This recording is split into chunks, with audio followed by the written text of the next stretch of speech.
একটা ভালো exclusive report দর্শক। কলকাতার ইকো পার্কে চ্যানেল 24 এর ক্যামেরায় ধরা পড়ছে সাবেক স্বরাষ্ট্রমন্ত্রী আসাদুজ্জামান কামাল সহ কয়েকজন পার্কে ঘুরে বেড়াচ্ছে। ভালো এটা, কিন্তু মুশকিল হলো যখনই নাকি টের পাইছে যে এরকম ক্যামেরা দিয়ে শ্যুট করা হচ্ছে, লোকজন জড়ো হচ্ছে, তখনই আবার সাথে সাথে তারা চলে গেছে। তার মানে হচ্ছে কি, এই স্বরাষ্ট্রমন্ত্রী আসাদুজ্জামান খান কামাল এত প্রতাপশালী, এখন দেশে বিদেশে আসলে সত্যিকার অর্থে যতই তারা পার্কে ঘোরাঘুরি করুক না কেন, কোথাও নিরাপদ না এবং কোথাও কোনো স্বস্তি নেই। ভারতের মতন জায়গায়, কলকাতায়, সেখানেও তারা স্বস্তিতে নেই। সবসময় একটা অজানা আতঙ্ক তাদেরকে তাড়া করছে। তার মানে বুঝতে পারছেন যে তাদের পাপ এবং তাদের অপরাধ এত বেশি মাত্রায় যে তারা নিজেরাই এখন টের পাচ্ছেন যে তারা দেশে বিদেশে কোথাও নিরাপদ না। তো খবরটা হলো এই, কলকাতার ইকো পার্কের চ্যানেল 24 এর ক্যামেরায় ধরা পড়েছেন সাবেক স্বরাষ্ট্রমন্ত্রী আসাদুজ্জামান খান কামাল, অসীম কুমার উকিল, অপু উকিল, হাজব্যান্ড ওয়াইফ। আর অসীম কুমার উকিল হচ্ছে সাবেক ছাত্রনেতা, এখন এমপি ছিলেন, সাবেক এমপি।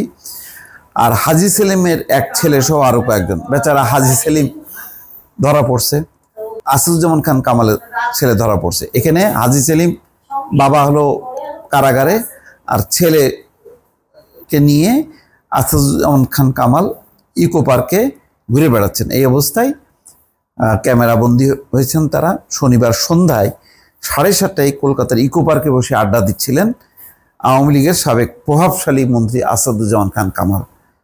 দেখেন, ক্ষমতা থাকলে তারা একেবারে বাঘ, আর ক্ষমতা না থাকলে একেবারে বিলাই, সেই অবস্থা।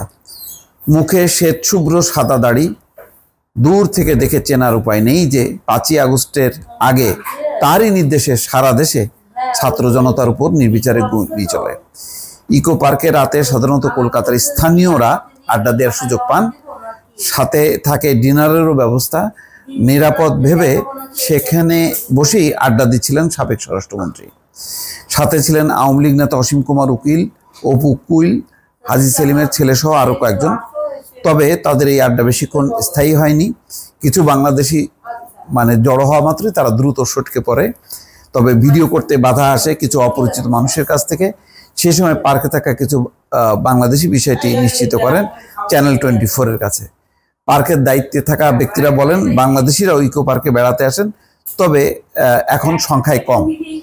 এদিকে আসাদুজ্জামান কামালকে ধরতে দেশের 4 দফা অভিযান চালিয়েও ব্যর্থ হয়েছে আইন শৃঙ্খলা রক্ষাকারী বাহিনী, কিন্তু তাকে ধরতে না পেরে এর মধ্যে তার ছেলে জ্যোতি, তাকে কিন্তু গ্রেপ্তার করা হয়েছে।